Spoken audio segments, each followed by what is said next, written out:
This is Michael Clara coming to you from Salt Lake City, Utah, with update number 7 to the Spencer Cox signature list cover-up.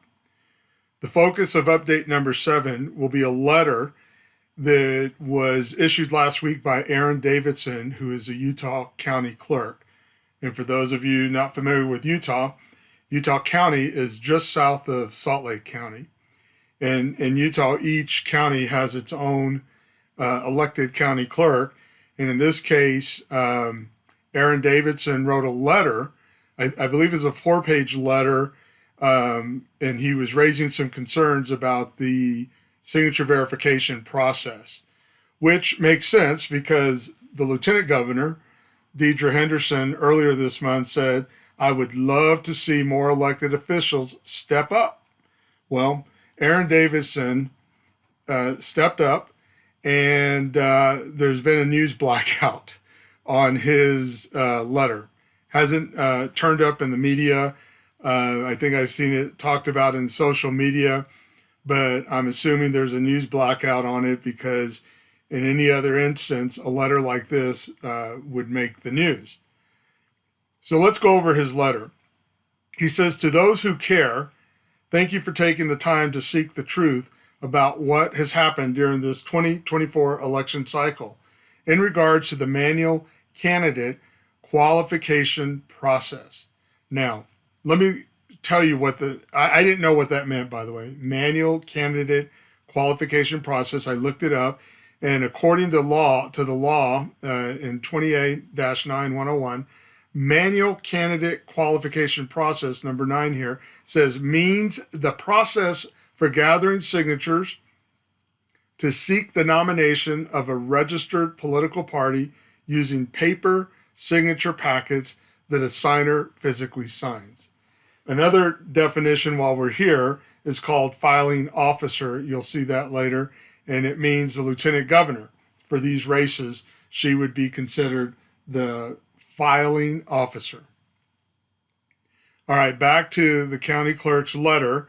He says, with the release of the report to the Utah legislature, a performance audit of the signature verification process, improving controls and transparency, I would like you to know a few more facts as to what happened behind the scene to give you some background of what is in the report.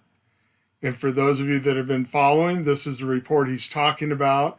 It's called the Signature Verification Process, and it's a performance audit by the Office of the Legislative Auditor General. And they released this report to the public on October 15th, 2024 at a Legislative Audit Subcommittee meeting. County Clerk Davidson says he has, I think, 6 points we'll go over. Point number 1, the contract that is referred to in the report, and when he says report, he's referring to the audit, between the Lieutenant Governor's office and Davis County Clerk's office was not legally in effect when Davis County performed the signature verification of the candidate signature packets. A, Davis County signed the contract on July 11, 2023. B, Ryan Calley of the Lieutenant Governor's office did not sign the contract until March 19, 2024, after the signature verification process of Cox's packets had already been performed by Davis County and returned to the Lieutenant Governor's office. So we'll come back to County Clerk Davidson's letter. Let's go ahead and see what he's talking about. These are the references in the audit. One is that the Lieutenant Governor's office is contracted with Davis County Clerk's office to verify the signatures on all candidate petitions for statewide offices. The office of the Lieutenant Governor is the filing officer over statewide races. It is chosen to contract with the Davis County Clerk's office to verify the signatures on statewide races. The candidates collected those signatures and then submitted them to the Davis County Clerk's office for review. The Lieutenant Governor is the official filing officer over statewide races, but they have an MOU in place with the Davis County Clerk's office to review the signatures on those statewide packets. So as the Davis County Clerk's Office reviewed the signatures, they made determinations as to whether a signature was valid or invalid. And each candidate submitted over 30,000 signatures for the Clerk's Office to review. We pulled our sample from that full set of signatures that the Davis County Clerk's Office looked at. Now, I can confirm what County Clerk Davidson is saying, because through a grammar request a couple weeks ago, I received this in response to a grammar request, and it's an email dated 3/19/2024, and it's from the county clerk in Davis County, McKenzie, saying to the lieutenant governor's representative over elections, Ryan, looks like we didn't ever get a signature from the state on our interlocal agreement. I've attached a copy for you. You can please have it signed and returned to me. And as you see here, on the 19th of March is when Ryan Calley signed it. That, you end up getting this signed as it was after they did the signature verification process for Governor Cox.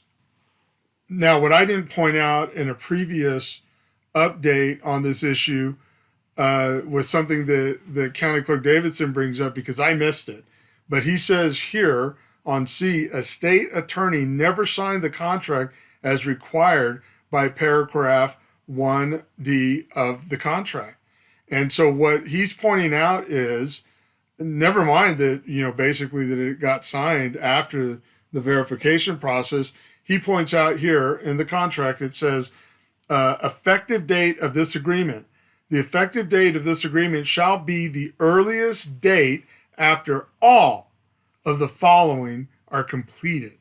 Meaning the effective date would happen after these people sign it, basically. It says, the agreement is approved by the Davis County. B, this agreement is approved by the state. C, the agreement is approved as to proper form and compliance with the applicable law by an attorney authorized to represent Davis County. D, this agreement is approved as to proper form and compliance with applicable law by an attorney authorized to represent the state. And E, this agreement is filed with the keeper of the records of Davis County. And F, this agreement is filed with the keeper of records for the state. So what County Clerk Davidson has pointed out is that there's a missing signature on this contract, which according to the contract itself, it's not even in effect. Another major point that County Clerk Davidson makes is that he says here in E, state law requires a signature verification process to be conducted by the county clerk of the county in which the packet was circulated. So I'm not going to go deep into this, but he's making a point here that, number one, the contract wasn't even signed on time.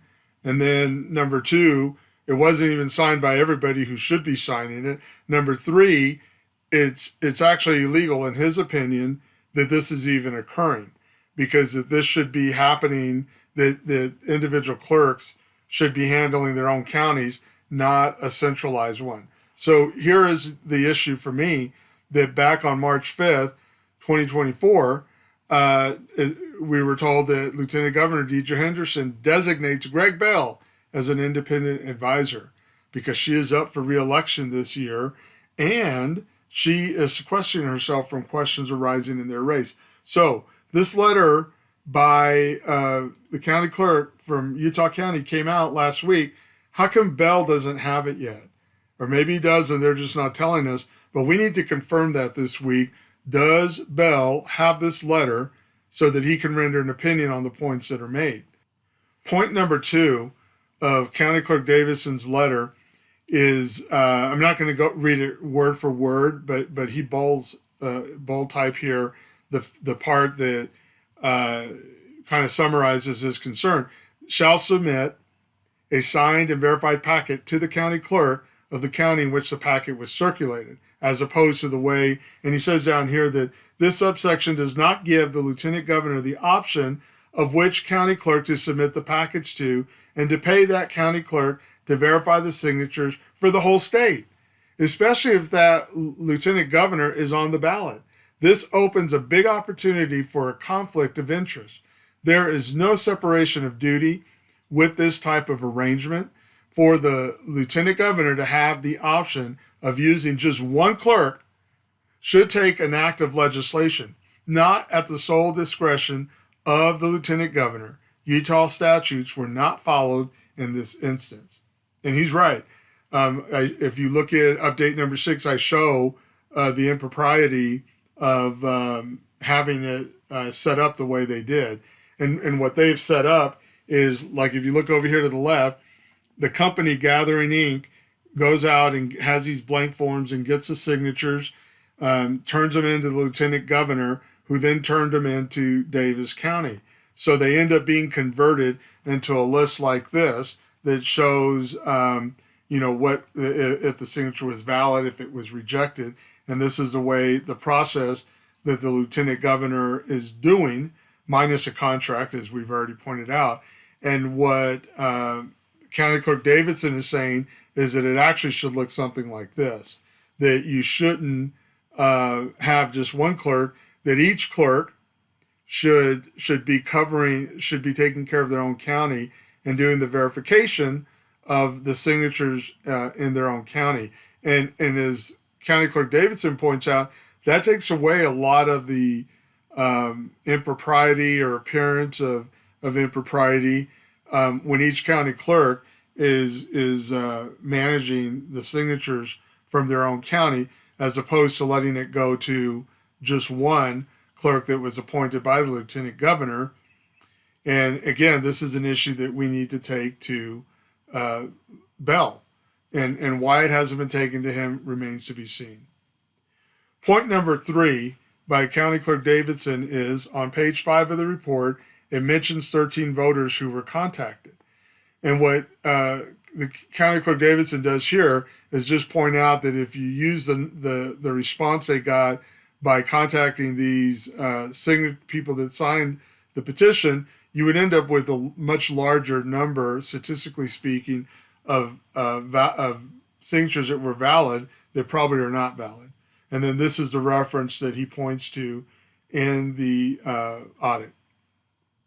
So on the issue of these people that signed the petition, this isn't necessarily an issue that County Clerk Davidson brought up, but I want you to listen into this meeting, and I want to play for you the part in the subcommittee meeting where Ryan Cowley, who is the Director of Elections, is talking to the committee, and this is what his assessment is of the audit.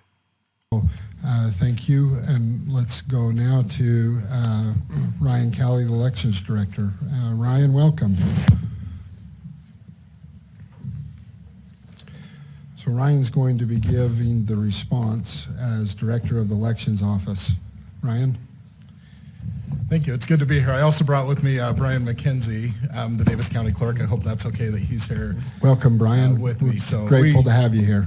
We do contract with Davis County to do the signature verification on behalf of the state for all the statewide candidates and multi-county candidates. But, thank you for this opportunity for us to respond to this audit that was done. We carried it out to the best of our ability. Both our office and the Davis County Clerk's office fully complied with every request that was made, provided every document, every resource that was asked for in this audit. So a couple of things here. As part of the ongoing audit and some of the narrative around signature verifications, it's easy to focus on the recommendation and the findings of the audit, but I think there's a few things that this audit did that are really important to find, things that they did not find that are accusations that are out there. First of all, they didn't find any signatures that didn't exist. Everybody who they reviewed in these packets was an actual person. There was an actual signature there. They did not find private voters who were made up or had invalid signatures. They didn't find any fraudulent signatures that were accepted. They didn't find that elected officials verified their own signatures. And they didn't find that any non-Republicans, unregistered residents, or other ineligible people had signed these packets. And I think that's an important thing to make. These allegations were not true. They're false. All right, so there you have it. This guy is like my concern is this is who's running elections. So we have big problems in the state of Utah because you don't get any more incompetent than this in public service. At least people that I talk to, this is about as dumb as you get. But he's running the state elections. And I'm not even going to go over the points that he just made because they don't even make sense. So we're just going to move on. I kind of wrote him out here, what he said, and you can pause this if you want to waste your time. But what he said is just ridiculous. What County Clerk Davidson brings up here on point number 4, I'm going to jump down to the last paragraph. Having only one county clerk's office perform the signature verification process for the entire state, place the entire candidate signature nomination process at risk of the subjective presumptions of that office. This was probably not the intention of the legislature when they wrote the code for the process. This gave the lieutenant governor the opportunity to select a county clerk that was more agreeable to the wants of the lieutenant governor. The lieutenant governor placed the process at risk for manipulation and suspicion, especially since she is on the ballot as a candidate. And I can agree with that. Just go look at update number 6, where I outline this very thing that he just said. Again, this is an issue that Greg Bell should have been looking at when this letter came out last week. Point number 5, he says that on page 6, a discussion is presented of the candidates fulfilling their requirements. And let me just stop there and point something out. They do say candidates fulfill the requirements given to them, but instead of going over them again, let me just summarize. I like the way that Aaron Bullen frames it, starting right here on this paragraph. They are leaning on the fact that if we went back in time and if we did proper signature verification and if there wasn't enough to qualify, then Cox would have gathered enough signatures. Aaron goes on to say, I am pretty sure this is a terrible argument. The going back in time argument doesn't really hold water. Is that a valid legal argument?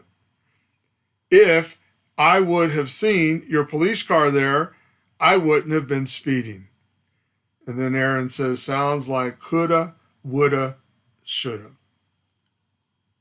Point number 6 of County Clerk Davidson's letter, he points out that that there was a 2022 audit report that talked about the lack of training for signature verification in this process, in the election process. And then he points out here that in addition, a grammar request for Davis County's adherence to the training requirements shows that the staff performing the signature verification process had not fully completed all the required training that the lieutenant governor's office has mandated before the elections staff can perform signature verification. I can confirm what he just said because through a grammar request that I did, found out last month, and this is an example here from Washington County down in southern Utah. This is what a signature verification training looks like. The one on the left is what it looked like in 2023, that they had to take a course. And then in 2024, they had to take 2 courses. The 2023 training course, because you have to take it annually, and then the new one for 2024, training with the document examiner. In response to a grammar request I submitted last month to the Davis County Clerk's Office, I received 36 certification forms, and only one of them showed that this clerk here in particular, Linda Wallace, was the only one that had completed the certification, the requirements of the certification. And then when I met with Brian McKenzie a couple of weeks ago, he said this was wrong, that she only took one course. I think she only took the 2023 course, and they inadvertently had checked off both of these when they shouldn't have, because she only took one.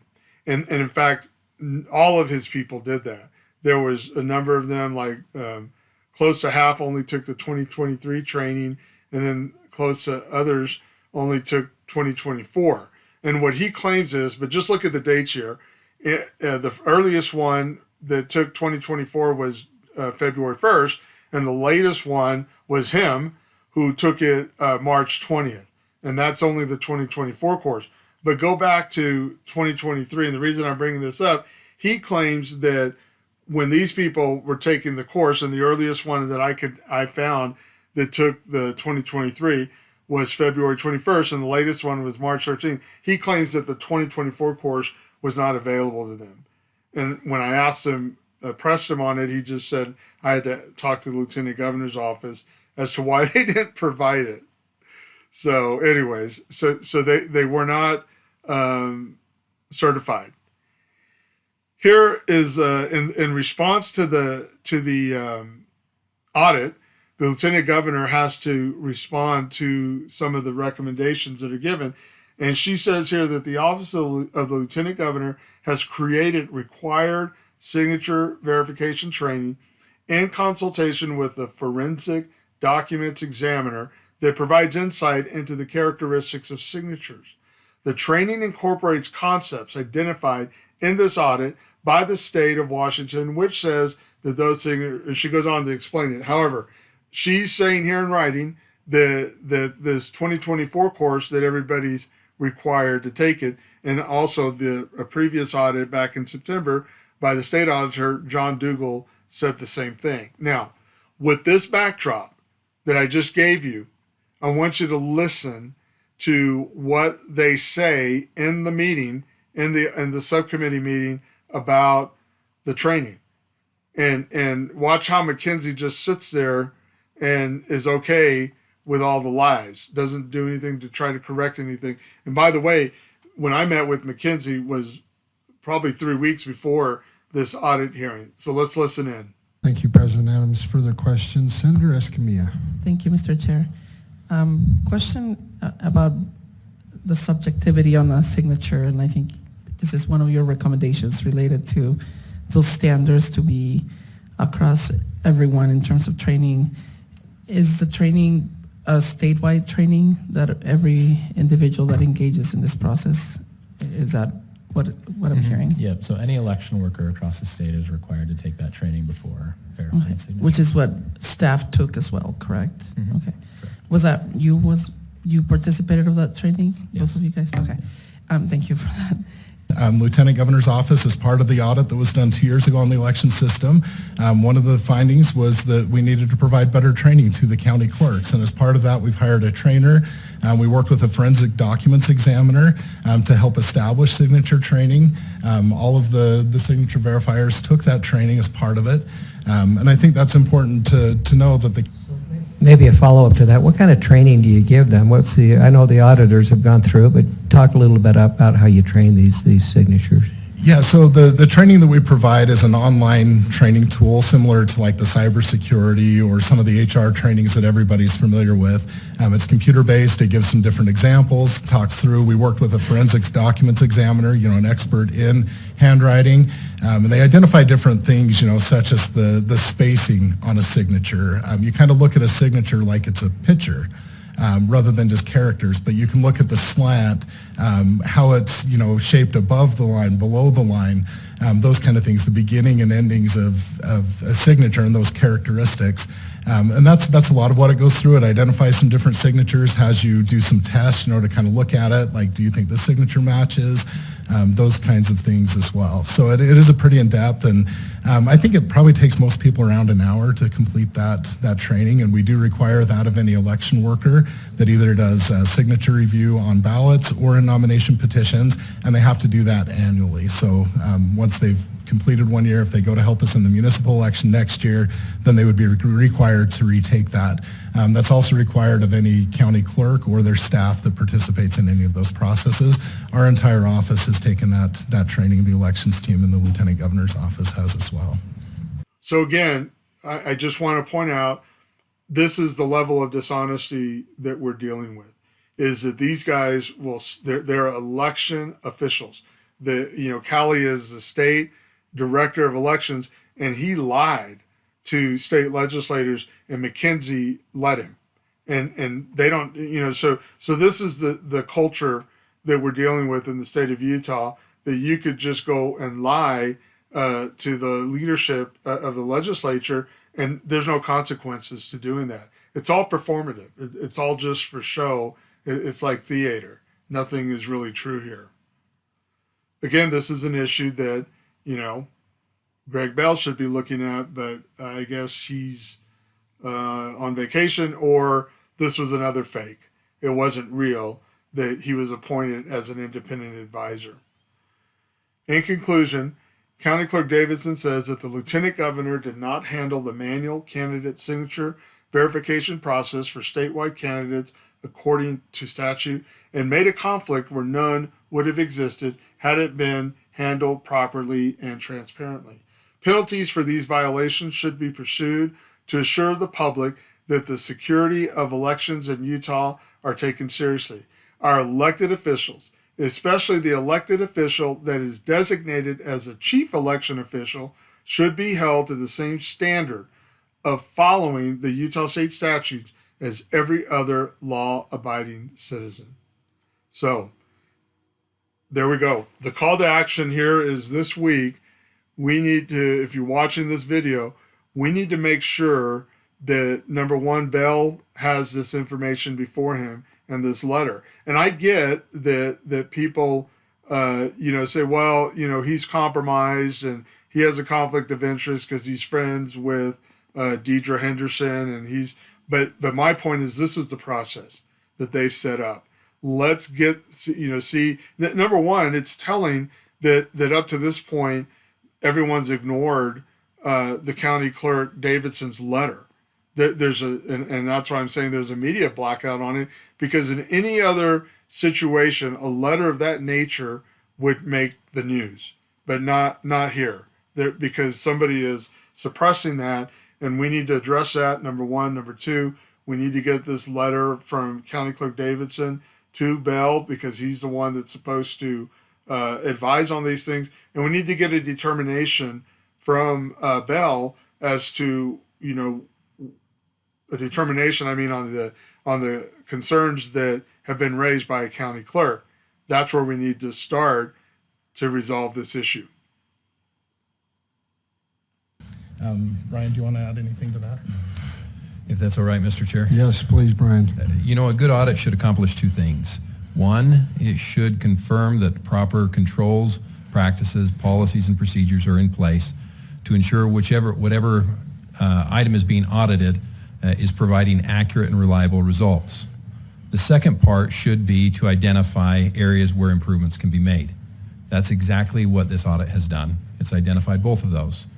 Proper processes, controls, practices, and policies are in place to provide us reliable outcome in the signature verification process for candidate petitions. What it also identified was some areas that we can improve. As my office had a significant role in this, my staff reviewed over 300,000 signatures in a matter of just a couple of months. It was a significant amount of work. We knew that it wasn't 100% perfect, but we're happy for what we were able to find in this process.